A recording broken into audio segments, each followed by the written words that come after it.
Señor presidente de la Corte Superior de Justicia de Cajamarca, solicito permiso para dar inicio a esta conferencia.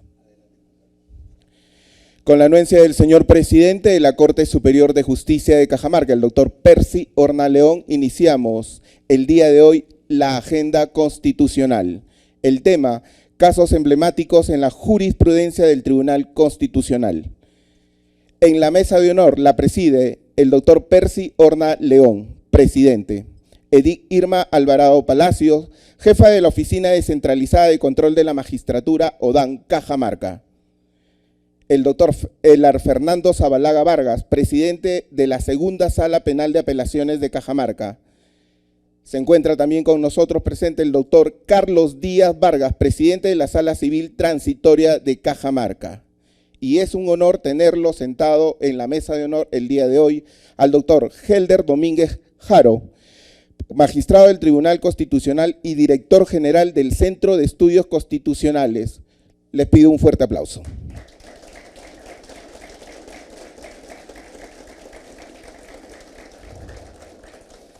Saludamos al doctor Luis Sáenz Dávalos, asesor jurisdiccional del Tribunal Constitucional, que el día de hoy tocará el tema casos emblemáticos en la jurisprudencia del Tribunal Constitucional. Para él pido un fuerte aplauso.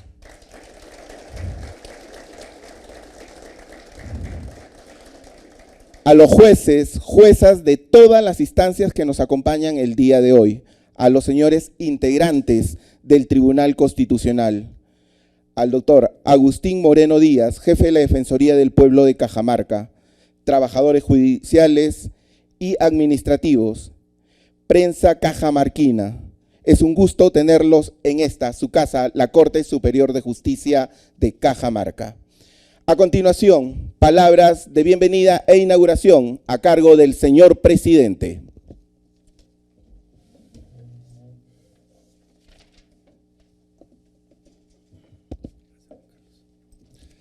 Buenas tardes.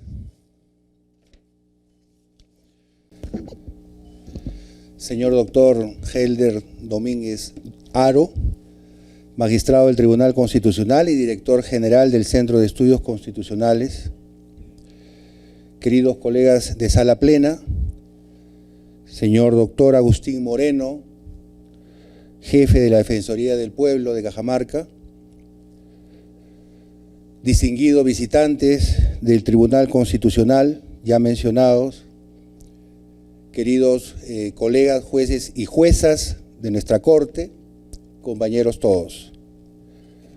En realidad es un honor para mí y para la Corte tener presente que el Centro de Estudios Constitucionales del Tribunal Constitucional, en el marco de su 20º aniversario, a celebrarse el próximo 23 de julio, ha tenido a bien hacer parte de sus múltiples actividades académicas en nuestra Corte Superior de Justicia de Cajamarca. Esta colaboración entre el Centro de Estudios Constitucionales y nuestra Corte es una muestra de cómo la cooperación interinstitucional fortalece, sin duda alguna, el sistema judicial y promueve un debate informado y constructivo. Tal es así en que en esta oportunidad se ha facilitado la coorganización de la agenda constitucional, conversatorio, casos emblemáticos en la jurisprudencia del Tribunal Constitucional, que hoy nos convoca. Actividad para la cual les doy la más cordial bienvenida a todos ustedes y desde ya les agradezco su participación. Este evento, sin duda alguna, permite enriquecer nuestro conocimiento jurídico, compartir experiencias desde la judicatura también y reflexionar sobre los desafíos que enfrentamos como sociedad en materia constitucional.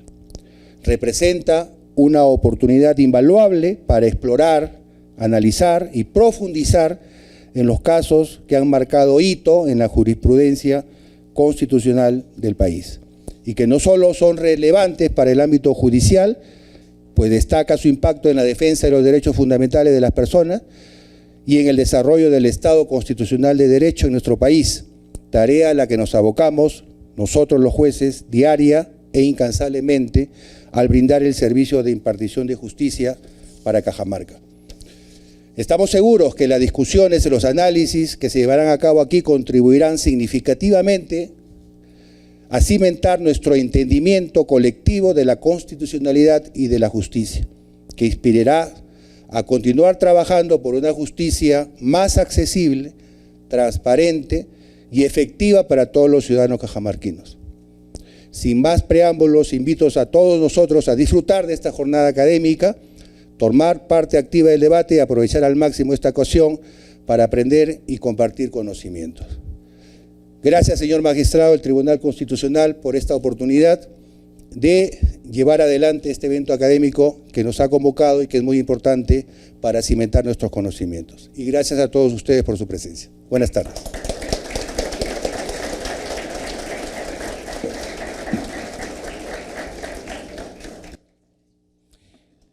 Queremos agradecer las palabras del señor presidente de la Corte Superior de Justicia de Cajamarca. Saludamos también la presencia del decano del Ilustre Colegio de Abogados de Cajamarca.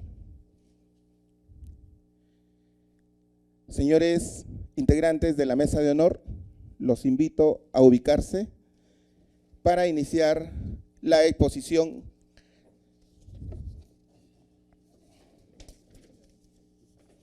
de la agenda constitucional.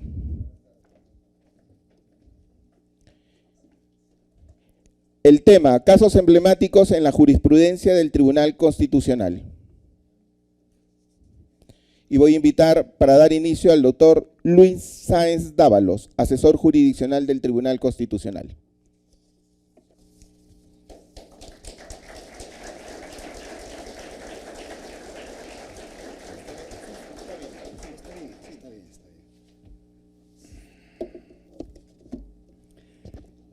Buenas tardes ante todo.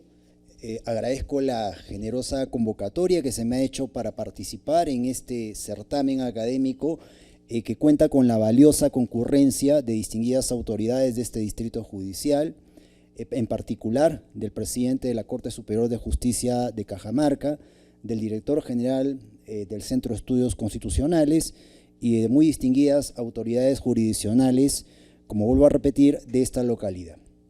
Bueno, en esta ocasión se me ha solicitado efectuar algunas reflexiones necesariamente breves sobre casos relevantes resueltos en particular por el Tribunal Constitucional, lo cual evidentemente es un compromiso, es una tarea de alta envergadura, si es que lo que se tratara es de hacer un examen, un balance de los diversos pronunciamientos que el Tribunal Constitucional ha tenido a lo largo de su existencia.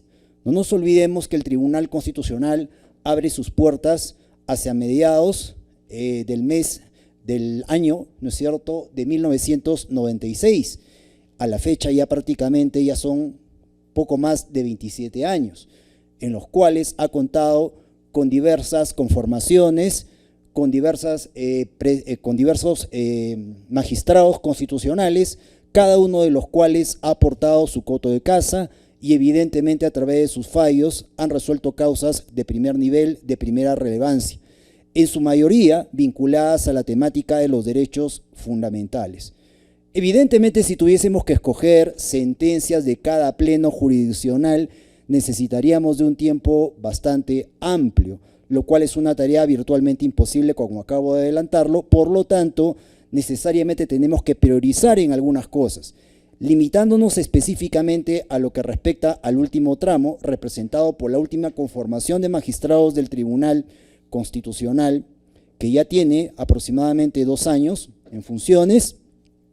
Nos encontramos con un buen número de sentencias emblemáticas, yo diría que hasta paradigmáticas. Es bastante difícil también escoger, ¿no?, dentro de ese repertorio de ejecutorias, aquellas que puedan ser consideradas como de mayor incidencia en la temática de los derechos fundamentales. En esta ocasión, casi a la limón, he decidido traer 2 casos que a título personal considero de alta envergadura, de particular relevancia, considero yo, por la temática o por la variedad de temas que desarrollan. Desde luego, como ocurre en todo tema jurídico constitucional, son sentencias que se prestan al debate, a la discusión, ¿no?, porque eso es natural dentro de toda área del derecho y sobre todo en aquella que tiene que ver, ¿no es cierto?, con la temática específicamente constitucional.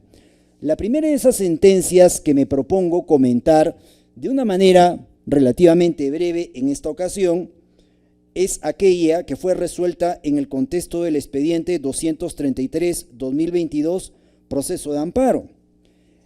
¿Qué cosa fue lo que se discutió en esta sentencia? Se discutió en apariencia un tema que en su momento fue de enorme trascendencia, hoy en día tal vez ya un poquito superada la discusión, pero que sin embargo dejó abiertas varias interrogantes. Se trataba de un proceso de amparo planteado por un grupo de personas que en plena, ¿no es cierto?, pandemia, que en plena época de estado de emergencia sanitaria, cuestionaban la obligatoriedad en el uso de mascarillas. Ustedes recordarán que hace poco tiempo atrás nos tocó vivir una época bastante atípica, en la cual el Estado se vio en la necesidad de asumir una serie de medidas de naturaleza excepcional. Y en el contexto de esas medidas de naturaleza excepcional se impuso el carácter obligatorio en el uso de mascarillas. ¿Qué ocurrió en ese escenario? Que algunas personas en su momento consideraron de que esto era, entre comillas, atentatorio a diversos derechos fundamentales. En principio, al libre desarrollo de la personalidad, en segundo término, ¿no?, a la libertad personal, entre otros atributos fundamentales. Particularmente se dijo en su momento, en la demanda de amparo, en su momento interpuesta, de que asumir, ¿no?, posiciones, vamos a decirlo así, verticales a la luz de un contexto de naturaleza excepcional, podía ser peligroso si es que esas medidas que eran adoptadas no tenían suficiente base razonable o no tenían suficiente justificación. En ese contexto, cuando este caso llega finalmente a conocimiento del Tribunal Constitucional, el tribunal no solamente decide acometer, ¿no es cierto?, una respuesta o decide otorgar una respuesta a la temática planteada, sino que decide contextualizarlo en un escenario todavía mucho más amplio, mucho más expansivo, el de la naturaleza de los estados de emergencia sanitaria. Hablo de estados de emergencia sanitaria, ¿por qué? Porque lo que nosotros llamamos estado de emergencia sanitaria es una figura, digámoslo así, atípica en nuestro medio. Porque si nos atenemos a lo dispuesto en el artículo 137 de nuestra Constitución, bien es cierto que se reconocen dos modalidades excepcionales, y esto lo desarrolla la sentencia a la que me acabo de referir. Uno es el estado de emergencia, entendido en términos convencionales, y otro es el estado de sitio. Cada una de estas modalidades excepcionales responde a causalidades específicas, naturalmente vinculadas, naturalmente relacionadas con hipótesis de anormalidad constitucional. El estado de emergencia, que presupone eventualmente la adopción de medidas restrictivas sobre diversos derechos fundamentales, 4 en particular, nos referiremos en algunos minutos a los mismos, y desde luego el incremento de potestades por parte de las autoridades, ¿correcto? Y en el contexto de ese tipo de escenarios, la adopción de una serie de medidas urgentes para recuperar el estado de normalidad constitucional. Por su parte, el estado de sitio responde también a una respuesta que el Estado debe otorgar a determinadas situaciones también atípicas que afectan el normal desenvolvimiento, funcionamiento e incluso a la propia existencia del Estado. Y allí también nos encontramos con la adopción de una serie de medidas que involucran limitaciones o restricciones a los derechos fundamentales y, desde luego, nuevamente el incremento de potestades o el acrecentamiento de facultades por parte de las autoridades encargadas de la preservación del orden público y en general del orden interno. ¿Correcto? Muy bien, el Tribunal Constitucional en su día se preguntó si lo que se denominaba estado de emergencia sanitaria estaba previsto en nuestra norma constitucional. Y la respuesta no era baladí, no era intrascendente. ¿Por qué? Porque, como acabo de adelantarlo, aquello a lo que se refiere en nuestro artículo 137 de la Constitución es a un estado de emergencia convencional, que es decretado normalmente cuando se producen alteraciones al orden público, graves situaciones que afectan el normal desenvolvimiento de la República, ¿correcto? Y que por consiguiente exigen actuaciones inmediatas o respuestas inmediatas de parte del Estado. En ese escenario, dice la Constitución, que se pueden limitar o restringir 4 derechos fundamentales. Ojo, 4 derechos fundamentales. En principio, la libertad y seguridad personal, esa famosa reglita que en la Constitución dice que nadie puede ser detenido sino por mandamiento escrito y motivado del juez o por las autoridades policiales en caso de flagrante delito, esa reglita es una de las que se restringe. Otro de los derechos que se restringe o se limita es el relativo a la libertad de locomoción o de tránsito. Otro de los derechos que se limita o se restringe es la inviolabilidad de domicilio y por supuesto también la libertad de reunión. Taxativamente esos son los derechos que pueden ser afectados en un estado de emergencia entendido en términos convencionales. En el caso del estado de sitio, la figura es hasta cierto punto de vista distinta. ¿Por qué? Porque cuando se decreta un estado de sitio, cosa que afortunadamente hasta la fecha, no es cierto, no se ha dado en nuestro medio, la Constitución dice que el parámetro, el número de derechos que puede ser limitado o restringido puede ser mucho mayor. ¿Y por qué llegamos a esta conclusión? Porque la Constitución dice que cuando se decreta un estado de sitio, el decreto que lo establece precisará cuáles son los derechos que quedan en vigencia, lo cual nos coloca en una hipótesis, diríamos hasta tenebrosa. Si la Constitución habla en plural y si nos ponemos en la peor de las circunstancias, algunos podrían decir, en el peor de los casos nos encontraríamos solamente con 2 derechos en un estado de sitio. Hipótesis que hay que descartar, y digo que hay que descartar ¿por qué? Porque nuestra Constitución debe ser interpretada a la luz de lo que dispone la disposición final 4ª de nuestra Constitución de conformidad con los instrumentos internacionales relativos a derechos humanos.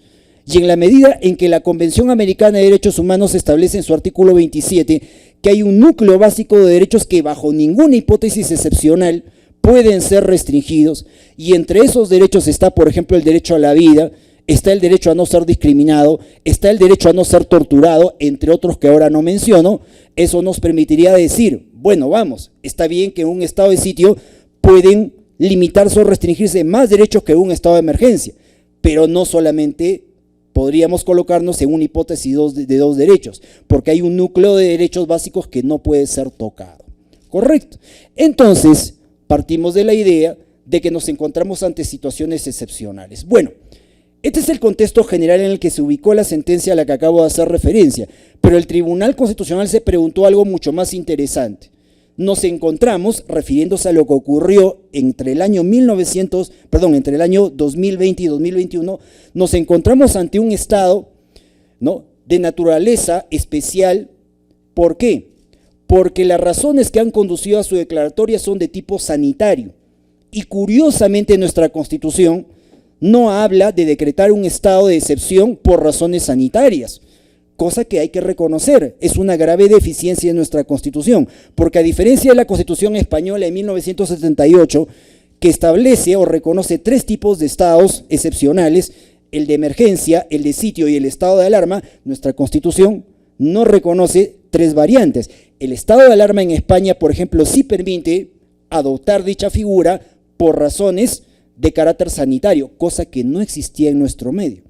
Y sin embargo nos enfrentábamos ante una situación tremendamente grave ante la cual algo había que hacer, porque la pandemia no era solamente un fenómeno local, sino que se proyectaba a nivel ecuménico y evidentemente amenazaba literalmente, ¿no es cierto?, con expandirse de una manera ultra radical. El Estado tenía que tomar algún tipo de medidas, sin embargo, adoptó un estado de emergencia de tipo sanitario, lo que en su momento fue objeto de cuestionamiento por parte de algunos sectores doctrinales. ¿Por qué? Porque, vuelvo a repetir, en nuestra Constitución no está prevista la declaración de un estado excepcional por razones específicamente sanitarias. ¿Qué cosa es lo que hizo el Estado peruano? Y pienso yo lo que hubiera hecho cualquier Estado. Interpretar la Constitución de una manera armónica, adecuada al tipo de finalidades que se persigue. Y resulta que se terminó adoptando un estado de emergencia de tipo sanitario, no solamente recurriendo a lo dispuesto en el artículo 137 de la Constitución, sino también a lo dispuesto, entre otros dispositivos constitucionales, en el artículo 44 de la norma fundamental, que establece entre los deberes primordiales del Estado preservar los derechos humanos y, por supuesto, también defender o proteger, entre otros atributos, el derecho fundamental a la salud.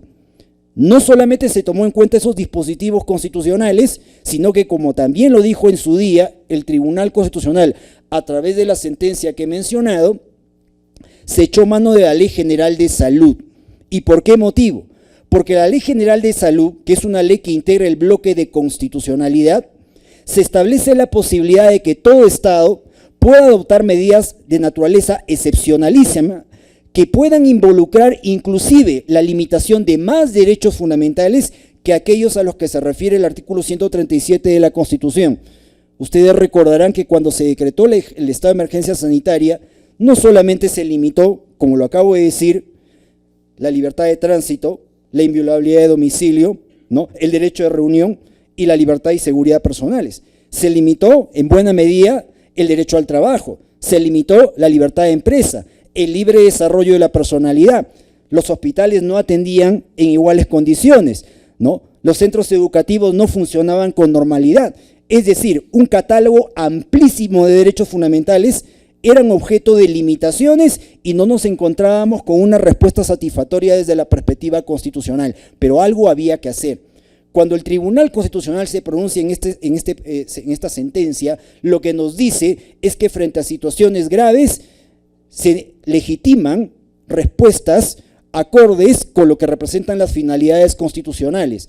Y bajo ese escenario hay que manejar la Constitución de una manera integral, no de una manera aislada.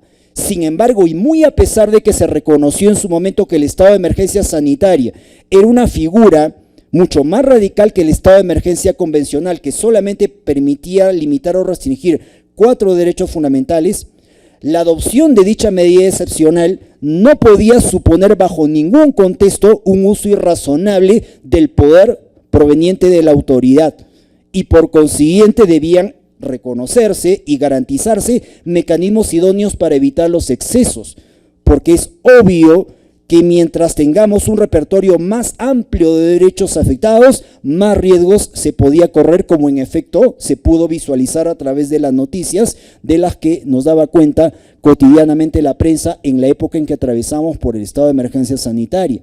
¿Correcto? Entonces, en esa sentencia que acabo de mencionar, el Tribunal Constitucional valida implícitamente la existencia constitucional de un estado de emergencia sanitaria, pero con la advertencia y con la recomendación, me parece que adecuada, de que el Estado a futuro debería regularlo. ¿Y regularlo por qué? Porque las situaciones excepcionales no pueden depender de un catálogo cerrado, tienen que en todo caso preverse de una manera, ¿no es cierto?, suficientemente adecuada para justamente enfrentar este tipo de situaciones atípicas.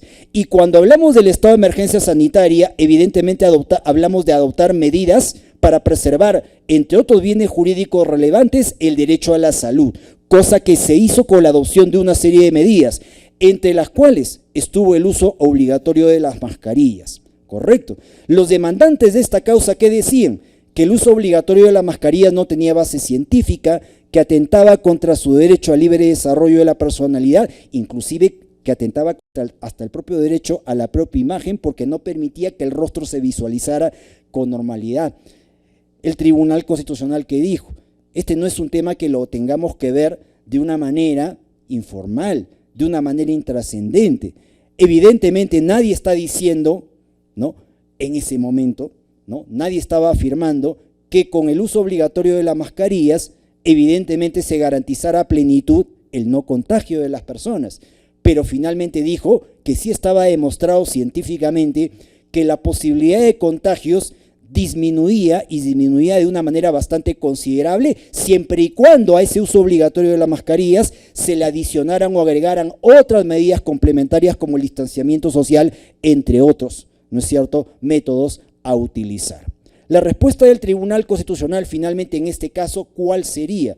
La de declarar infundada la demanda, pero previsoramente estableciendo 2 cosas. La primera, de que el Estado debe regular de manera, ¿no es cierto?, suficientemente adecuada y amplia las respuestas excepcionales frente a situaciones de naturaleza sumamente atípica que afectaran el normal desenvolvimiento del Estado. Y por otro lado, que evidentemente dentro de ese tipo de situaciones excepcionales se garantizara a través, ¿no?, de la efectiva, ¿no es cierto?, de la efectiva ejercitación, de la efectiva operatividad de los procesos constitucionales, el evitar el uso innecesario, ¿no es cierto?, del poder, obviamente a los efectos de poder preservar los bienes jurídicos de naturaleza relevante.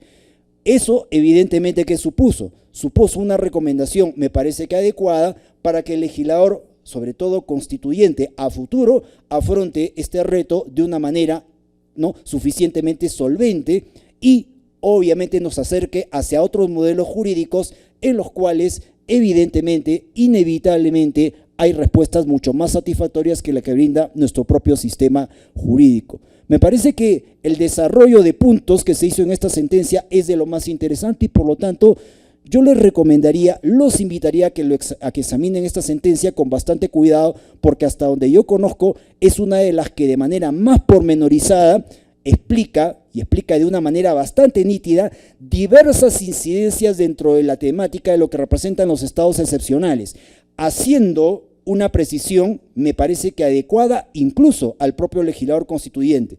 Ustedes lo habrán podido leer en su momento. La Constitución habla de suspensión de derechos. El Tribunal Constitucional dice, no, los derechos no se suspenden. Los derechos se limitan o se restringen, que es una cosa muy diferente. Suspender es derogar los derechos. Suspender es dejarlos carentes de efectividad, sacarlos del escenario para que no funcionen. Eso no es el mensaje constitucional. La suspensión no tiene carta blanca en los estados excepcionales. Lo que sí tiene plena legitimidad es otra cosa, la limitación o la restricción, siempre y cuando la limitación o restricción tenga, por supuesto, base razonable y objetivos plenamente legítimos. ¿Correcto? Otra de las sentencias en las que el Tribunal Constitucional marcó una pauta bastante interesante y desde nuestra perspectiva personal, de alguna manera cerró una larga discusión abierta, y no estoy exagerando con lo que voy a afirmar, ¿no? Prolongada durante casi 20 años, fue la zanjada a través del expediente 238-2021-proceso amparo, sentencia que, por cierto, tuvo como ponente ni más ni menos que al distinguido magistrado Helder Domínguez Jaro aquí presente. Fue la causa en la cual el Tribunal Constitucional dio cierre definitivo a la famosa discusión sobre el anticonceptivo oral de emergencia. Ustedes recordarán que hacia fines de la década de los 90, fíjense ustedes cuántos años atrás me estoy remitiendo, ¿no?, dentro de las políticas de carácter sanitario y en particular dentro de las políticas destinadas justamente a garantizar la maternidad y paternidad responsable, se estableció la posibilidad de que el Estado fomentara el uso del anticonceptivo oral de emergencia bajo la presunción, ojo, la presunción en aquellos años de que su utilización evitaría los embarazos no deseados. Obviamente la adopción de esta política en ese momento parecía pacífica, sin embargo no sucedió eso. Al poco tiempo, y no solamente en nuestro medio, sino también en otras latitudes, en otros países, se generó una enorme discusión. Aquellos que han investigado sobre esta temática lo recordarán. Surgieron voces de determinados sectores en el sentido de que el anticonceptivo oral de emergencia supuestamente produciría efectos abortivos. ¿Por qué? Porque se decía que no solamente los anticonceptivos orales de emergencia, es decir, la famosa pastilla, ¿no?, o la famosa píldora del día siguiente, no solamente perseguían finalidades propias de todo anticonceptivo, es decir, ¿no?, retrasar el proceso de ovulación o impedir el proceso de migración espermática, sino que decían, o se decía en aquellos años, que también producían alteraciones en el endometrio y que esas alteraciones en el endometrio conducían inevitablemente a un atentado sobre los embriones fecundados y por consiguiente eso era de alguna manera constitutivo de un aborto. Se armó una discusión que se prolongó no por meses, por años. Esta discusión en algún momento llegó a conocimiento del Tribunal Constitucional, de un antiguo pleno del Tribunal Constitucional en el año 2005.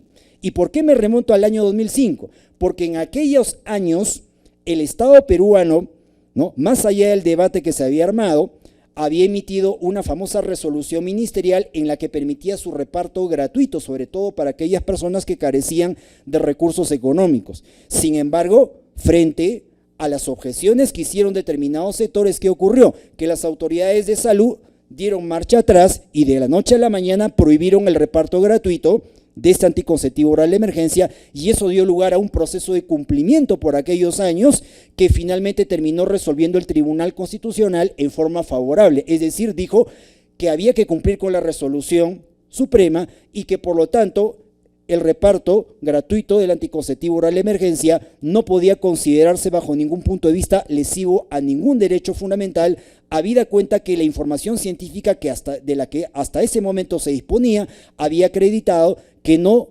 representaba ningún tipo de atentado al derecho a la vida. Y efectivamente esa causa se resolvió de esa manera en aquellos años. En aquella época recuerdo que el pleno del tribunal lo presidía el exmagistrado y destacado político, jurista de recordación, Javier Álvaro Landini, ¿no?, que es oriundo de estas tierras cajamarquinas. Correcto. Todo el mundo pensaba de que ahí quedaba solucionada la controversia, no fue así. A los pocos meses de haberse emitido esta sentencia del Tribunal Constitucional, ¿no?, una organización no gubernamental presentó una demanda de amparo, curiosamente con un petitorio que tenía por objeto, más bien, prohibir la distribución gratuita del anticonceptivo oral de emergencia bajo la presunción de que sí que generaba efectos abortivos, porque no se había descartado a nivel científico la producción de ese famoso tercer efecto que algunos denominaban como una típica modalidad abortiva. Correcto. Este caso fue conocido previamente por el Poder Judicial y terminó residenciándose en el Tribunal Constitucional allá por el año 2009. El Tribunal Constitucional, con nuevo pleno en el año 2009, conocería de este segundo proceso constitucional donde ahora se enfrentaba un nuevo cuestionamiento, otra vez sobre el reparto gratuito del anticonceptivo oral de emergencia. Y por sorprendente que parezca, el nuevo Tribunal Constitucional de aquellos años prohibió el anticonceptivo oral de emergencia bajo la lógica de que existía duda o controversia respecto de los efectos que producía dicho fármaco.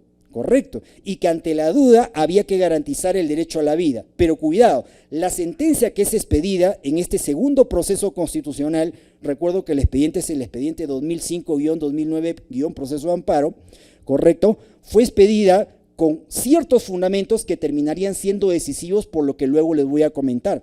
En los fundamentos 57 y 62 de esa sentencia se dijo, palabra más, palabra menos, lo siguiente: yo asumo esta postura prohibitiva del anticonceptivo oral de emergencia en condicional. ¿Y en condicional por qué? Porque hasta ahora no he despejado las dudas acerca de si existen o no existen efectos abortivos. Correcto. Pero si en el futuro los organismos científicos especializados demuestran que no es abortivo, yo cambio mi postura. Correcto. Y por lo tanto adopta un fallo a favor de la prohibición del anticonceptivo oral de emergencia, pero bajo el condicionamiento de que se pueda cambiar en el futuro de dicha perspectiva. La parte crítica de esa sentencia, y siempre hay que ponerle un poquito de picante a todo comentario, es lo siguiente: que el Tribunal Constitucional en aquellos años, a través de esta segunda sentencia, prohibió el reparto gratuito en los hospitales públicos del anticonceptivo oral, pero sin embargo permitió su venta libre. Entonces la gran pregunta que se hacían muchos es, cometo un atentado a la vida si me la dan gratuitamente, pero si voy y me la compro inclusive por docenas, no pasa absolutamente nada. Algunos asumieron esto como una manera de generar una discriminación entre las personas que tenían recursos y aquellas que no la tenían. ¿Correcto? Bueno, así se cerró esta segunda controversia, pero con esa condicionante a la que acabo de hacer referencia. No terminó la discusión ahí, porque como quiera que en esa segunda sentencia el tribunal invitó a que los organismos especializados pudieran en su momento pronunciarse, efectivamente con el curso del tiempo el Estado peruano, a través de sus autoridades competentes, sobre todo las del Ministerio de Salud, hizo consultas tanto ante la Organización Mundial de la Salud como ante la Organización Panamericana de la Salud para que le defina, en definitiva, si existen o no existen los consabidos efectos, ¿no es cierto?, antiimplantatorios, obviamente en el uso de este anticonceptivo oral de emergencia. ¿Y qué respondió uno y otro organismo? Que esta hipótesis ya había sido descartada, que definitivamente había quedado borrado del mapa toda sospecha de que produjeran efectos abortivos. Precisamente como consecuencia de estas respuestas nuevas, es de que un grupo de ciudadanas plantea un tercer proceso constitucional, correcto, logra inclusive una medida cautelar a nivel de primera instancia judicial que dura durante todo el proceso Pero como ocurre con todo proceso constitucional, tiene etapas, tiene matices, finalmente la causa es desestimada en sede judicial a nivel de segunda instancia y llega por tercera vez la controversia al Tribunal Constitucional, esta vez integrado por nuevos magistrados constitucionales, entre los cuales se encuentra nuestro distinguido magistrado Helder Domínguez Jaro. Lo primero que hace el nuevo pleno del Tribunal Constitucional es echarse a analizar detenidamente toda la información de la que se disponía. No solamente el debate jurídico que podía ser muy interesante y enriquecedor, sino por sobre todo la información científica que a esas alturas era verdaderamente abundante. Y efectivamente, tras un análisis pormenorizado de dicha controversia, el Tribunal Constitucional, utilizando el propio razonamiento que proporcionaban los artículos 57 y 62 de la segunda sentencia a la que antes he hecho referencia, terminaría sosteniendo lo siguiente: a la fecha, definitivamente ha quedado totalmente esclarecida la presunta amenaza, si es que alguna vez existió, sobre el derecho a la vida del concebido, es decir, del ser en formación.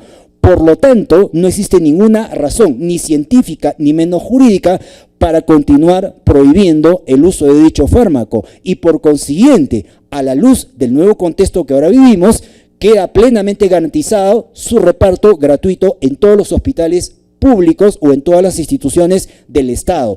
Por lo demás, el reconocimiento de esta posición que representa, entre otras cosas, representa un fortalecimiento claro y nítido a lo que representan los derechos sexuales y reproductivos y a todas las políticas de salud en pro precisamente, por sobre todo, de las mujeres de nuestro país, en particular de aquellas que carecen de recursos económicos.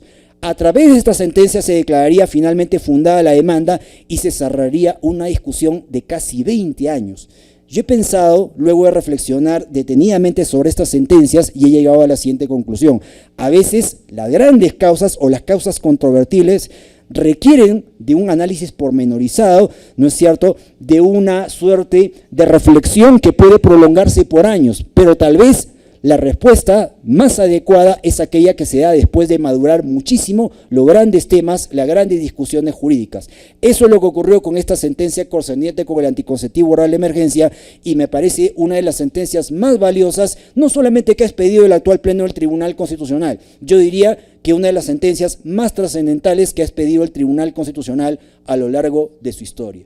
Como les digo, distinguida concurrencia, si yo hablaría de todos los casos de los que conoce el Tribunal Constitucional, podríamos hacer no solamente una charla, podríamos hacer todo un cursillo especializado, porque sentencias emblemáticas hay y hay a cada momento, ¿correcto? Hace algunos meses atrás el Tribunal Constitucional expidió una famosísima sentencia, ¿correcto?, en el expediente 3383-2021-proceso de amparo, ¿no?, declarando un estado de cosas inconstitucional a propósito de la contaminación total y absolutamente cuestionable de los ríos en la Amazonía, en la zona de Amazonía, cuando estos ríos, por sobre todo, garantizaban de alguna manera la posibilidad de aquellas personas que vivían en asentamientos humanos y que requerían obviamente de los mismos, de estos ríos, como fuente, ¿no es cierto?, de garantía para su derecho a la salud, para su propio derecho a la vida y para su propio para su propio bienestar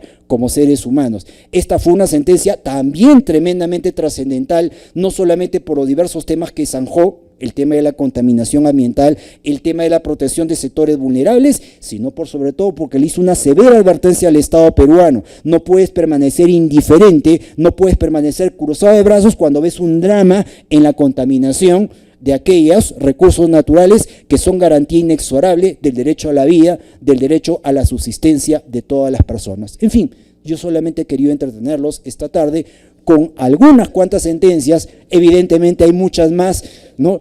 Yo soy un modesto soldado de, obviamente, el grupo de asesores o de funcionarios que siempre aporta con un granito de arena, pero el gran pensamiento y los mejores, ¿no es cierto?, aportes los hacen nuestros distinguidos magistrados constitucionales, de los cuales esperamos bastante. Ya, obviamente, ellos han suscrito, ya ellos han demostrado con el poder de sus fallos, con la profundidad de sus decisiones, con la capacidad de sus argumentaciones, que están para grandes cosas y seguramente nos seguirán dando grandes clarinadas en el fortalecimiento de los derechos fundamentales, en la consolidación del Estado constitucional de derecho. Muchas gracias con todos y con todas.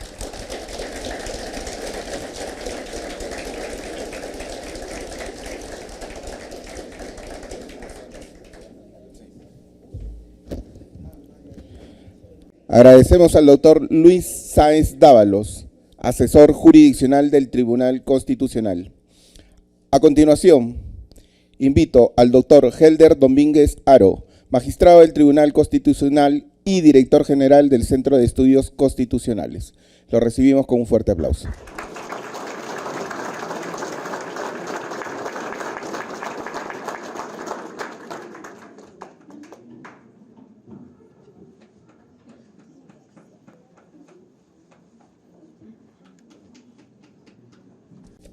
Muy bien.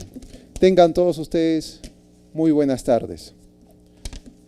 Agradezco a la Corte Superior de Justicia de Cajamarca, representado por su presidente, el doctor Percy Orna, por permitirnos realizar esta importante actividad en coorganización, y eso es siempre importante, las alianzas entre las instituciones tutelares, por la celebración de los 20 años del Centro de Estudios Constitucionales, que es el órgano académico de investigación y capacitación del Tribunal Constitucional. El saludo fraterno e institucional del Pleno del Tribunal Constitucional y de su presidente, el doctor Francisco Morales Saravia. El Centro de Estudios Constitucionales, como órgano de apoyo del Tribunal Constitucional, Tribunal de Cierre, ha querido hacer actividades también a nivel descentralizada, y en esta oportunidad, cómo no, en esta hermosa ciudad de Cajamarca, tierra también de mi señora esposa, quien hoy nos acompaña. Creemos entonces que este tipo de actividades nos va a permitir generar un diálogo abierto, fluido, entre todos nosotros, y agradezco nuevamente la valiosa asistencia de cada uno de ustedes. Así como también nuestro primer expositor, Luis Sáenz, que es toda una institución en el Tribunal Constitucional. Desde su creación, el Tribunal Constitucional ya tiene 30 años, el Tribunal Constitucional, al igual que la Constitución Política, tiene 3 décadas de creación, 28 años de instalación. El Centro de Estudios 20 años. Nuestro Código Procesal Constitucional, el primer código, es de hace 20 años, y hace par de días ha cumplido 3 años el actual Código Procesal Constitucional. Entonces estamos en una época de celebraciones, como también el bicentenario, ¿sí?, de la Corte Suprema, así como también 200 años de nuestra primera Constitución de 1823. Como no, entonces, dentro de este contexto de celebración y sobre todo de afianzar nuestra Constitución, es que nos permite este tipo de diálogos. Voy a tratar de ser concreto. He traído una lista más o menos de la jurisprudencia de la actual conformación. Precisamente lo que queremos es ver cuál es el estado del Tribunal Constitucional en los últimos años, de cara precisamente a un contexto complejo que vive nuestro querido país. En principio, hay 3 preguntas, una triada que conforman el Tribunal Constitucional. ¿Qué es? ¿Qué hace? ¿Y qué debería hacer? En esencia, el Tribunal Constitucional es un órgano de control de la constitucionalidad. Controla poderes, controla derechos, controla el mercado. En segundo lugar, ¿qué hace? El Tribunal Constitucional es un órgano que soluciona conflictos, su función pacificadora, su función orientadora. ¿Y qué debería ser el Tribunal Constitucional además? Ser un tribunal que equilibre las cosas en nuestro país. El equilibrio de los derechos cuando entran supuestamente en conflicto. Equilibrar los poderes públicos. Equilibrio y balance de los órganos constitucionales. Y finalmente, el equilibrio sociedad, mercado y Estado, en lo que se refiere al régimen económico. Parte importante, por supuesto, en todo crecimiento de un Estado. Es el equilibrio emocional de la nación. Eso es lo que se busca de un tribunal constitucional. Tamaña responsabilidad que, por supuesto, debe generar una honda reflexión sobre el rol y el papel del Tribunal Constitucional. Y aquí merece atención pues, los jueces constitucionales del Poder Judicial y del Tribunal Constitucional, que realizan esa triple función también, una triada. La primera función, por supuesto, es de decidir las controversias, el principio de inexcusabilidad. En segundo lugar, decidir conforme al derecho, principio de constitucionalidad y principio de convencionalidad, por supuesto. Y en tercer lugar, motivar sus decisiones, principio de justificación. Entonces, bajo estos principios, funciones, es que nos desarrollamos al momento, por supuesto, de resolver casos simples, pero también casos complejos sobre derechos fundamentales. Hoy, pleno siglo XXI, es importante tener en cuenta lo siguiente para todos los que interpretamos la Constitución. Vivimos un constitucionalismo jurisprudencial, siglo XXI. Esto es, que no solamente requerimos conocer e interpretar el texto fundamental, los tratados, sino también la jurisprudencia como fuente normativa de primer orden. Decíamos pues que la fuente dentro de nuestro sistema greco-romano es la ley, por supuesto, siempre nos han enseñado de esa forma. Pero hoy, con el desarrollo del constitucionalismo, diferente a ese constitucionalismo del siglo XVIII, siglo XIX, donde los derechos se interpretaban de acuerdo con la ley. Hoy, la ley se interpreta de acuerdo con los derechos. Y eso es una labor importante dentro de la jurisprudencia constitucional del Poder Judicial y del Tribunal Constitucional. Ese es el contexto en que nos desarrollamos. ¿Y eso qué significa? Significa hacer una interpretación que va más allá del texto literal de la norma. Es decir, vamos a utilizar la interpretación sistemática, la interpretación de unidad de la Constitución. Es decir, vamos más allá de la interpretación literal de una norma. ¿Por qué? Porque evidentemente la Constitución no solamente es una norma política, sino también una norma jurídica. El primer artículo de la Constitución o la Ley Fundamental de Bonn, de 1949, establece que los derechos constitucionales vinculan directamente a los poderes públicos, una vinculación directa en su aplicación. Tenemos ahí ese texto donde se señala expresamente ese carácter o fuerza normativa que genera obligaciones en relación con la Constitución. Eso debemos tener en cuenta al momento de la interpretación. Y por supuesto pueden haber una diversidad de interpretaciones porque existe una diversidad de intérpretes. Y eso en un Estado constitucional es importante. Pero hay que tomar en cuenta que en la discrepancia se originan creaciones del derecho, pero una discrepancia alturada, de respeto, porque en materia constitucional, a diferencia de otras materias, y no porque sea la más importante, no es así, sino por su naturaleza, genera interpretaciones de diversa índole, interpretaciones contradictorias. Y eso así es cuando hablamos de la dinámica del derecho. En nuestra interpretación también tenemos que ver cuál es nuestro estado constitucional. Según el Tribunal Constitucional, vivimos en un estado constitucional que significa lo siguiente, que somos un estado democrático de derecho, artículo 3 de la Constitución, que somos un estado republicano descentralista, artículo 43 de la Constitución.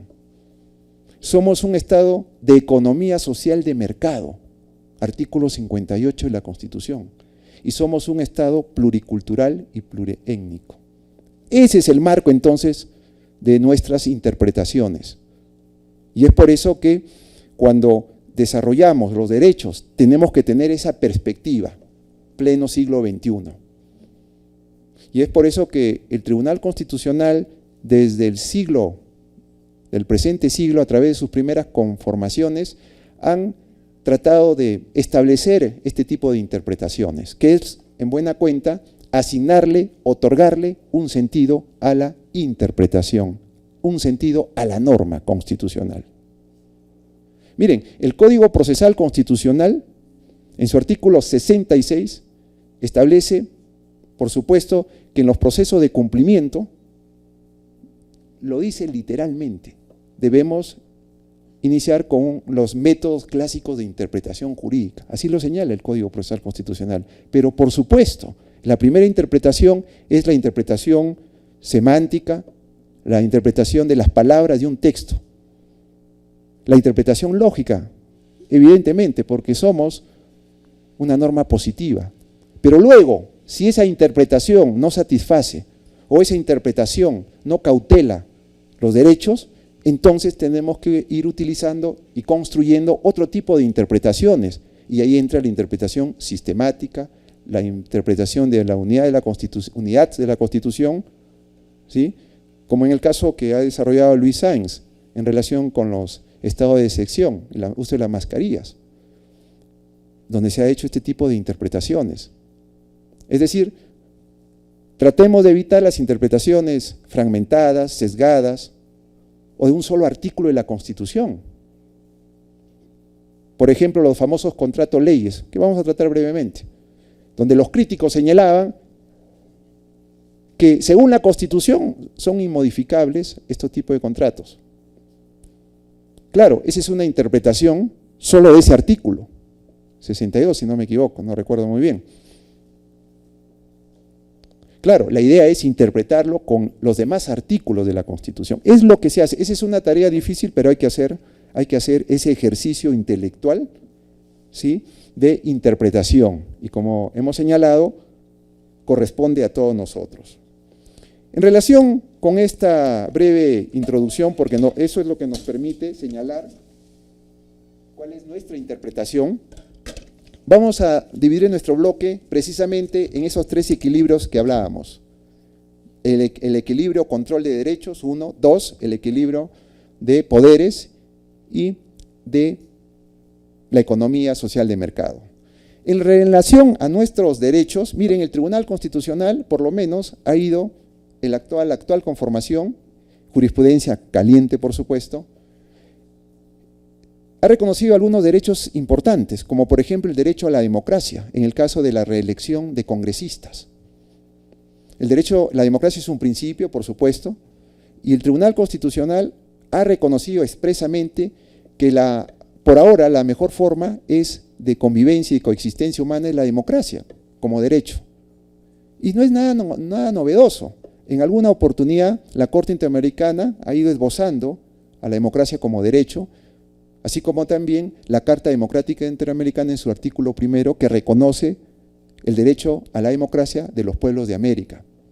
Eso significa un derecho continente, dividido en dos derechos. Uno, un derecho marco de principios, el principio de organización de un Estado, el principio de equilibrio de poderes públicos y también un principio marco de generación de los demás derechos. Todos los demás derechos de primera, segunda y tercera generación requieren de un contexto en su ejercicio, en su libre desarrollo. Y ese contexto evidentemente es un marco constitucional. El Pacto de San José de Costa Rica señala en sus últimos artículos que vivimos en una sociedad democrática. Entonces lo que ha hecho el tribunal es reconocer este derecho a la democracia dentro de esta sentencia en relación con los congresistas y la reelección congresal no inmediata. Es una cuestión de opción. La reelección inmediata o la reelección inmediata pasando un periodo, de acuerdo con el Tribunal Constitucional, es una opción del poder constituyente originario. Son situaciones constitucionalmente válidas. Igualmente ha reconocido, por ejemplo, el derecho social de la electricidad, de la energía eléctrica. Por supuesto, el tema de la pobreza en el Perú también ha sido tratado no solamente por este Tribunal Constitucional, y entonces encaja acá, ¿sí?, este derecho, incluido el derecho al Internet, que luego se expidió una ley reconociendo el libre acceso a Internet. Y es que los derechos, cuando decimos que se crean, o mejor dicho, cuando decimos que se reconocen, es simplemente reconocer algo que le corresponde, es intrínseco e inherente a la calidad y naturaleza del ser humano. Hace 50 años el Internet no existía, y hoy existe y es un derecho. Claro, porque corresponde al ser humano que en cada faceta de su vida y de su existencia van generando nuevas oportunidades, nuevas facetas, nuevas exigencias, ahora de tecnología. También el derecho, y esto es importante, a la identidad biológica. Es en el caso del señor Ricardo Morán. Discutido, por supuesto, pero ahí se reconoció que los niños tienen el derecho a saber quién es su madre o padre biológico. Y por extensión, por supuesto, como han señalado algunos críticos, que este derecho también se extiende a los adultos. El derecho al olvido también se ha reconocido en un habeas data, en el sentido que una persona que presuntamente acusada por narcotráfico y por otro tipo de delitos, aparecía en Google y en otros medios o en redes sociales esta incriminación, pero finalmente esta persona no tenía nada que ver en este contexto delictivo. No obstante ello, la información seguía apareciendo. El derecho al olvido. También se han ido consolidando otro tipo de derechos interesantes, como por ejemplo la mujer embarazada. Por primera vez en la historia del Tribunal Constitucional se ha reconocido que, por supuesto, la mujer en gestación tiene que tener una motivación reforzada para reconocer un derecho, en el sentido de que se le había despedido arbitrariamente por razones de discriminación, el solo hecho de estar embarazada. Por supuesto, eso no es novedoso. La novedad es que ha señalado el Tribunal Constitucional que además se le debe reconocer sus remuneraciones devengadas. Esto es, ¿por qué debemos esperar que esta mujer tenga que iniciar todo un proceso judicial para ser reconocido sus remuneraciones, cuando todo proceso judicial es un proceso de angustias, es un proceso largo? Entonces, eso también se ha reconocido por primera vez este tribunal. Asimismo, también, como doctrina, ha señalado los criterios en materia de prisión preventiva, que ya todos lo conocen, pero aquí lo que ha hecho el Tribunal Constitucional es señalar que el juez debe revisar cada 6 meses si permanecen o no los presupuestos que originaron la prisión preventiva. No es nada nuevo, esto ya lo había señalado la Corte Interamericana de Derechos Humanos. Por supuesto, y aquí debemos tener en cuenta lo siguiente, que en todo proceso de aplicación de la Constitución, y como muy bien se señalaba en la exposición anterior, los derechos no se suspenden, no se restringen los derechos. Los derechos, el ejercicio de los mismos sí se limitan o se restringen. La Constitución también tiene límites en su aplicación, límites internos. Los límites internos establecidos en la Constitución en relación con los derechos fundamentales, y límites externos, aquellos establecidos, por supuesto, por también la jurisprudencia de la Corte Interamericana de Derechos Humanos. Eso es importante en esta labor, en este quehacer de interpretación. Así también, el Tribunal Constitucional ha aplicado el control difuso en relación con determinados supuestos, ¿sí?, para otorgarle la pensión de viudez. La ley 1990 en su artículo 53 señalaba una discriminación en relación con el viudo, en el sentido de que éste solo podía tener la pensión de viudez en la medida que no pueda subsistir por sí mismo, en la medida que tenga alguna enfermedad que no le permita, ¿sí?, desarrollarse. Solo así podía merecerse la pensión. Y en cambio la mujer era abierto. Eso, por ejemplo, se ha mejorado en relación con la aplicación del control difuso, que en este caso el Tribunal Constitucional ya ha señalado que el control difuso corresponde a los jueces, no a la autoridad administrativa. Como también en algún momento se señaló si los árbitros, como jueces entre comillas privados, pueden o no realizar control difuso. En el anticonceptivo oral de emergencia, como bien se ha señalado, solo agregar lo siguiente. Ahí se estableció una suerte de sentencia mutativa. Es decir, en este proceso constitucional hay cosa juzgada, pero con el tiempo, de acuerdo a los avances tecnológicos, eso puede cambiar, puede variar, como ha sucedido. Y esto es un proceso de enseñanza y de conexión entre disciplinas. El derecho no es una disciplina aislada, hoy ya no es así. Requiere el concurso de otras disciplinas como por ejemplo la ciencia política, la teoría del Estado, las relaciones internacionales, la ciencia de la salud, las artes escénicas. En este caso hemos tenido que recurrir, ¿sí?, a la opinión médica, porque en este proceso de los métodos anticonceptivos oral de emergencia no estaba en discusión el derecho a la vida. El petitorio era si se estaba vulnerando el derecho a la igualdad y no discriminación. Y eso es lo que se resolvió. No estaba en duda porque ya los informes de los organismos internacionales, como bien se ha señalado, establecían de que aquí no, con certeza, con evidencia, no estaba en juego la vida de un ser humano. También es importante en materia penal que este Tribunal Constitucional, su primer precedente correspondiente al expediente 3324-2021, habeas corpus, ha señalado la debida notificación de las sentencias penales en el domicilio real del procesado. Por supuesto, pues, la libertad es el bien jurídico por excelencia después de la vida. Entonces es importante que por lo menos esa sentencia condenatoria, que va a privar la existencia de un ser humano, por lo menos tiene que asegurarse su notificación en su domicilio real. Eso, por ejemplo, es un avance importante. También se ha hablado sobre acceso libre a las playas, por supuesto. Eso es importante también. El día a día, los derechos.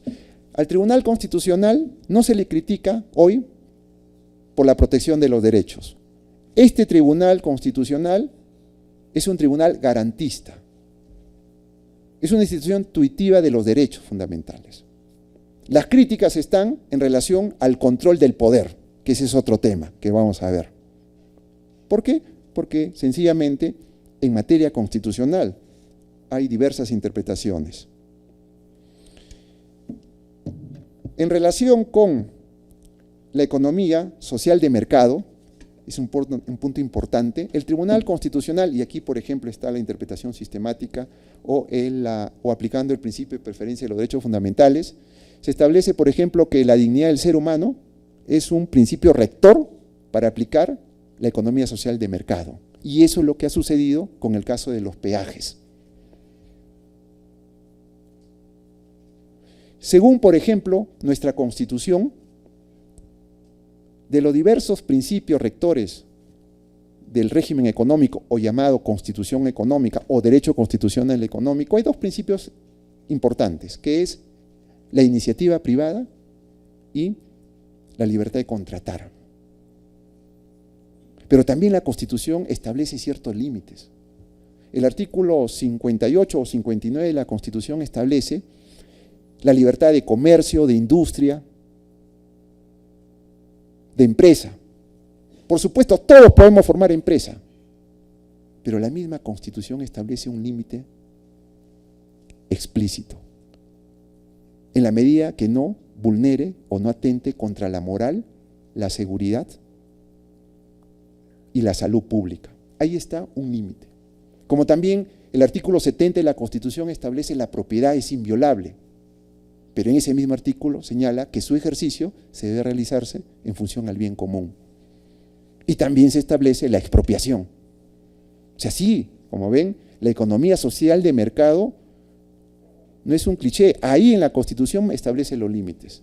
Por supuesto, hay otros artículos que son demasiado genéricos, como por ejemplo el artículo 27 de la Constitución, cuando se señala que la ley, en relación al despido arbitrario, ¿no?, o en todo caso la ley debe establecer una protección adecuada ante el despido.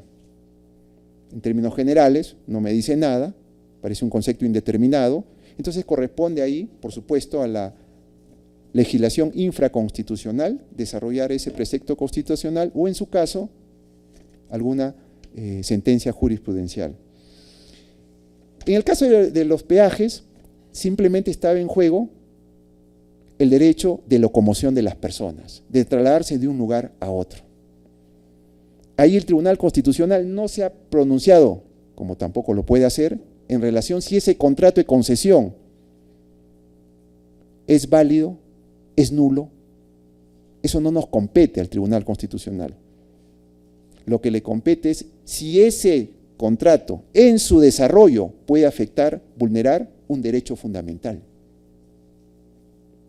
Y ese contrato en su aplicación, un contrato que tiene ya más de 12 años, pero hoy el contexto ha cambiado. Hay una explosión poblacional del distrito de Puente Piedra. Ahora sí se está afectando el derecho fundamental del ciudadano de trasladarse en su mismo distrito de un lugar a otro, se tiene que pagar. Es como ustedes puedan pensar un peaje, una garita de control de peaje dentro de su propio distrito, de cada uno de ustedes, para ir al colegio, para ir a su centro de trabajo. Esa circunstancia se ha evidenciado hoy, siglo XXI, en estos últimos años. Entonces, evidentemente ahí, cuando se decía, pero eso no le corresponde al Tribunal Constitucional, eso en todo caso le corresponde a la municipalidad o le corresponde a los gobiernos regionales, en todo caso no le corresponde a la empresa privada. Pero si la misma Constitución establece un primer gran deber, además que, como se ha señalado, el artículo 44 de la Constitución es deber esencial del Estado, la plena vigencia de los derechos fundamentales, también la misma Constitución establece el deber de todos nosotros de cumplir con la Constitución. Y ahí se establece que es competencia del Tribunal Constitucional cuando se amenaza o se vulnera un derecho constitucional reconocido en la Constitución o un derecho constitucional no enumerado de conformidad con el artículo 3º de nuestra ley fundamental. Asimismo, también el Tribunal Constitucional ha declarado la constitucionalidad de la ley que protege de la usura a los consumidores de los servicios financieros. En efecto, ahí no se ha hecho gran cambio. El Banco Central de Reserva, que es un órgano autónomo y que forma parte del régimen económico, una de sus funciones es encargarse de la estabilidad monetaria, la estabilidad fiscal. Y ellos cada cierto tiempo tienen que señalar y fijar las tasas de intereses máximos y mínimos. Lo que ha hecho esta ley es señalar que cada 6 meses el Banco Central de Reserva tiene que hacer esa labor. Y nosotros hemos dicho que eso no es inconstitucional, sino simplemente se le está, en todo caso, señalando que cada cierto tiempo debe fijarse las tasas que a todos nosotros nos involucra como consumidores finales. Asimismo, también el Tribunal Constitucional se ha pronunciado sobre la prohibición de aplicar intereses moratorios en materia tributaria tras vencer el plazo legal para resolver un recurso administrativo. Claro, en los procedimientos administrativos, ¿sí?, ante una supuesta deuda tributaria de cualquier contribuyente, cuando este contribuyente apelaba ante el Tribunal Fiscal tenía un plazo para resolver, pero nunca lo resolvía en ese plazo. Pasaban 3, 4, 5 años y todos esos años el tribunal cobraba intereses moratorios. Imagínense entonces, lo que ha hecho el Tribunal Constitucional es señalar simplemente que debe hacerlo dentro del plazo de ley y en todo caso, si se extiende, no genera interés moratorio. Porque esa es responsabilidad de la autoridad administrativa de resolver dentro de los plazos. ¿Por qué el ciudadano, por qué el contribuyente tiene que asumir un problema generado por los mismos tribunales administrativos en materia fiscal? Y en relación finalmente con los poderes públicos, y aquí está, ¿sí?, el tema siempre presente en las discusiones, tanto a nivel académico como a nivel de los medios de comunicación. Y aquí me hace recordar un reciente libro de un filósofo del derecho que estará presente el 5 de agosto acá en la ciudad de Lima, en el Tribunal Constitucional, de Mauro Barberis, ¿no? Quien nos habla, por ejemplo, de los diversos criterios y abuso de las categorías por parte de los mismos constitucionalistas. Zarevsky, por ejemplo, en uno de sus últimos libros, Tiempos difíciles de la Constitución, él hace una crítica, que no solamente acá en el Perú, sino también en Europa, que existen dos bloques de constitucionalistas. El primer bloque son los constitucionalistas que sus opiniones están de acuerdo, ¿sí?, con la doctrina, respetuosamente, ¿sí?, desarrollan sus puntos de vista, y otro par de constitucionalistas para los medios de prensa, para la televisión. Fíjense ustedes, un fenómeno que no solo sucede en América Latina, sino en Europa, y que está siendo desarrollado, escrito por juristas y por ex magistrados también. Es decir, que estamos ante un constitucionalismo coloquial, y eso es producto de la polarización. Entonces, por eso que debemos ser siempre cautos al momento de la interpretación. Todos somos libres de ejercer nuestro derecho a la libertad de expresión y sobre todo, de acuerdo con la Constitución, a criticar los fallos de los órganos jurisdiccionales, pero deben serse de acuerdo con ciertos límites establecidos por el constitucionalismo. Y dentro de esa variedad tenemos los grandes conflictos competenciales. El Tribunal Constitucional ha dicho que las decisiones o los actos del Congreso de la República sí pueden ser sujetos de control. Claro, no hay ningún acto público que esté exento de control constitucional. Los juicios políticos, por supuesto, en la medida que vulneren los derechos fundamentales, ciertamente. Entonces aquí no se ha creado ningún superpoder, porque según el Tribunal Constitucional, todos los poderes públicos, la clásica división de poderes en tres y los órganos constitucionales autónomos están en una línea horizontal y paridad. Todos son poderes públicos con sus propias autonomías y funciones. Nadie es un primer poder, segundo o poder de tercera, no es así. Según el Tribunal Constitucional, todos están en un mismo nivel. Lo que les diferencia son sus competencias. Y aquí, por ejemplo, el tema de la cuestión de confianza, que también fue resuelta por el Tribunal Constitucional. Fíjense ustedes que la Constitución anterior, la Constitución histórica del 79, prescribía que la disolución del Congreso se producía cuando se denegaba la cuestión de confianza por tercera vez. Y cuando la Constitución del 93 se estableció que ya no era la tercera vez, sino a la segunda vez, los críticos decían se está atentando contra los poderes públicos, porque se le está dando mayor facilidad, ¿sí?, al Poder Ejecutivo para disolver el Congreso. Esos mismos críticos hoy son partidarios de la cuestión de confianza fáctica, que prácticamente es facilitar también la disolución de un Congreso. Entonces lo que ha hecho el Tribunal Constitucional es respetar el diseño y el modelo de nuestra Constitución. Esto es que la cuestión de confianza no es fáctica, según nuestra Constitución. Y aquí es un punto interesante siempre para reflexionar. En toda interpretación debemos respetar el modelo o diseño del legislador constituyente. Y en la medida de lo posible, hacer una interpretación de conformidad con la Constitución y de conformidad con los derechos. Y si ya no es posible, entonces modifiquemos la Constitución, que es el último recurso. Así como los procesos constitucionales son residuales, porque es la última vía, así como también los fallos de la Corte Interamericana de Derechos Humanos, la misma Corte Interamericana ha dicho que son complementarios. Lo mismo sucede con la reforma de la Constitución, que es el último recurso. Entonces, aquí también se ha señalado que debemos respetar el modelo.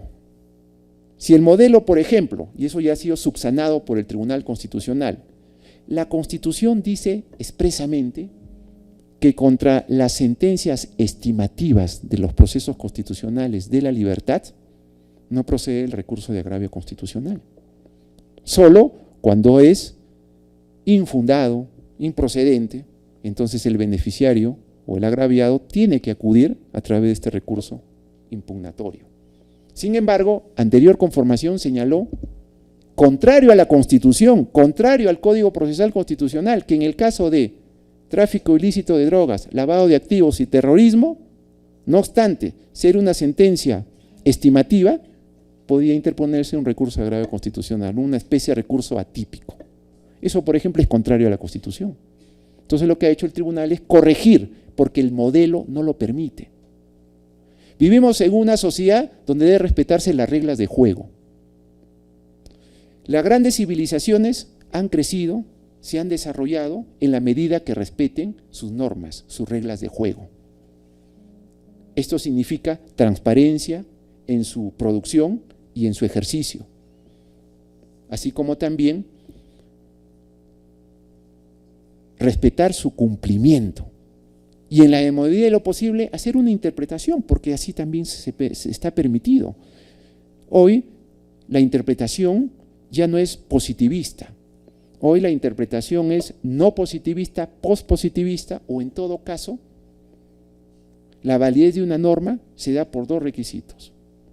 Los positivistas decían que la norma es válida en la medida que su producción se haga de acuerdo con la Constitución. Pero también hoy se dice que la validez de una norma también está en que esta norma sea justa. Tratemos de equilibrar las cosas. Eso es lo que más o menos se señala en nuestras interpretaciones.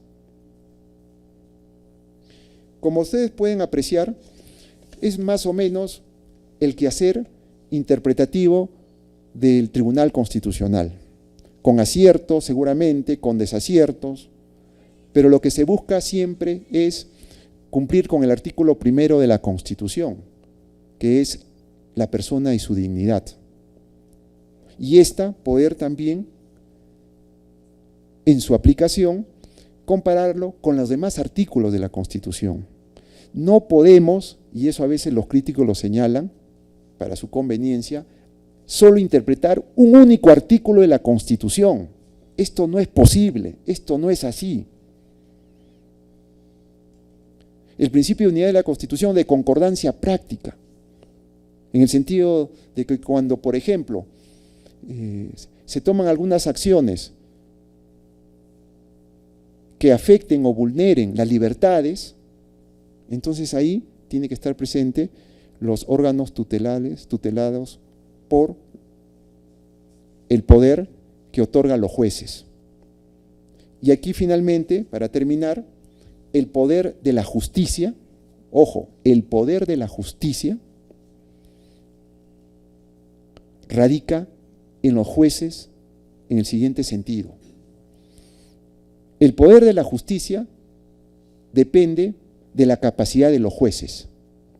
Y esto supone no solamente conocimientos, sino también una interpretación de acuerdo con los parámetros de la Constitución. Y asimismo también supone un manejo del despacho jurisdiccional. En el Perú existe pluralidad de poderes y todos tienen una cuota de poder.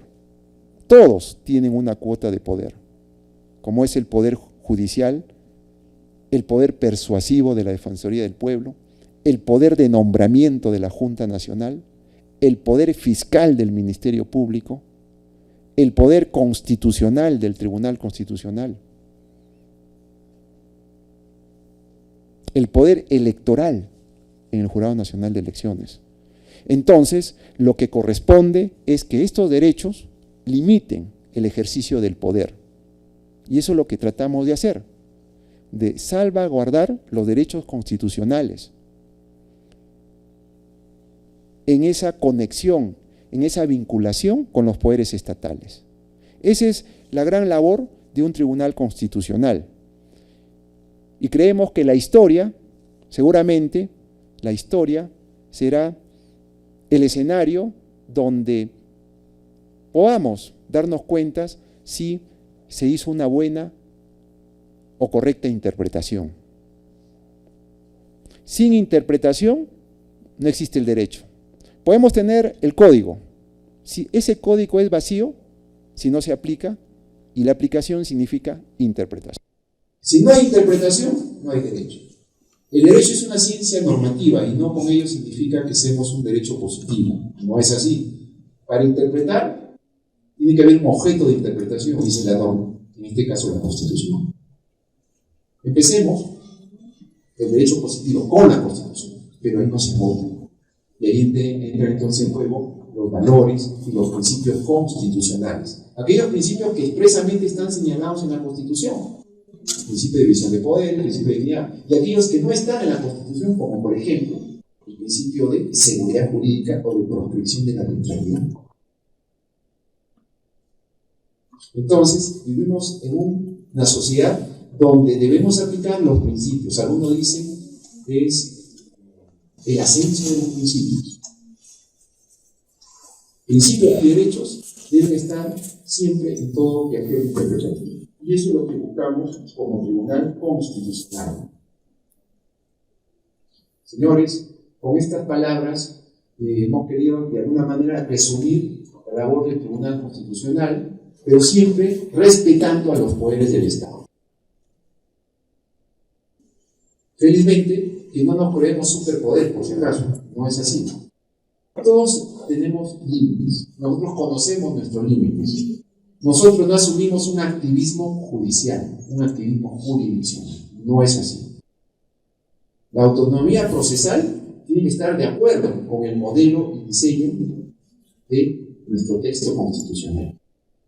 Y a ello nos debemos como jueces constitucionales y en todo caso como ciudadanos, finalmente. Por eso que nosotros, el Centro de Estudios Constitucionales, para terminar, me disculpo por algunos minutos, el artículo 14 de nuestra Constitución establece un derecho poco conocido, y ahora lo podemos encontrar en nuestra legislación, en el texto oficial del Tribunal Constitucional, en la edición de 2020. Es el derecho a la enseñanza de la Constitución. Eso es lo que establece el artículo 14 de la Constitución. Dice que todo centro de educación, todo centro de vivienda, y de todos los niveles, grados, se debe enseñar los derechos humanos, la Constitución y la formación cívica. Eso es lo que dice el artículo 14 constitucional. Entonces nosotros hemos empezado una campaña para el ciudadano, a través de la Constitución en el pueblo, para los alumnos, asimismo también para que se enseñe la Constitución en otras facultades no jurídicas, así como también a todos los estudios de posgrado. En Lima hay lo que se llama las escuelas de gestión pública, de importantes universidades. De importantes universidades tienen sus escuelas de gobierno. Y cuando uno ve su malla curricular, son instituciones que van a formar a los futuros gerentes, a los futuros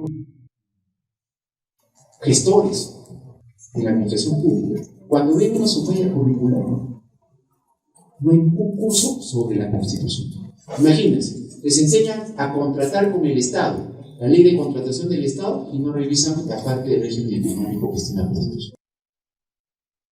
Entonces, este ejemplo lo vamos a encontrar en otras materias dentro de la ciencia constitucional.